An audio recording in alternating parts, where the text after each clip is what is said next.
বঙ্গভবন থেকে সরানো হয়েছে শেখ মুজিবের ছবি।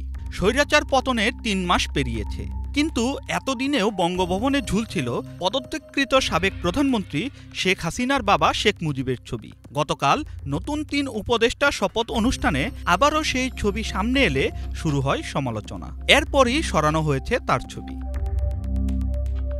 রবিবার মাহফুজ আলম সহ ৩ জন নতুন উপদেষ্টা শপথ নিয়েছেন।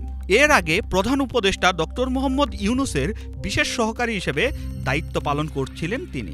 উপদেষ্টা হিসাবে শপথ গ্রহণের পরদিনেই শেখ মুজিবের ছবি বঙ্গভবন থেকে সরিয়ে তার ব্যাখ্যাও তিনি সামাজিক যোগাযোগ মাধ্যমে এক পোস্টে তুলে ধরেছেন। মাহফুজ আলম তার পোস্টে লিখেছেন, দরবার হল থেকে শেখ মুজিবুর রহমান পোস্ট ৭১ ফ্যাসিস্টের ছবি সরানো হয়েছে। এটা আমাদের জন্য লজ্জার যে আমরা ৫ আগস্টের পর বঙ্গভবন থেকে তার ছবি সরাতে পারিনি, যার জন্য ক্ষমাপ্রার্থী। কিন্তু মানুষের মধ্যে জুলাইয়ের চেতনা বেঁচে থাকা পর্যন্ত তাকে কোথাও দেখা যাবে না।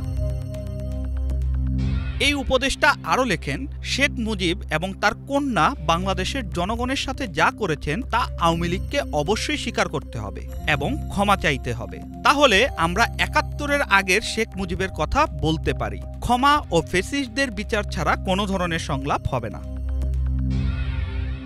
শাহরিয়ার আমান সানি, বাংলাভিশন।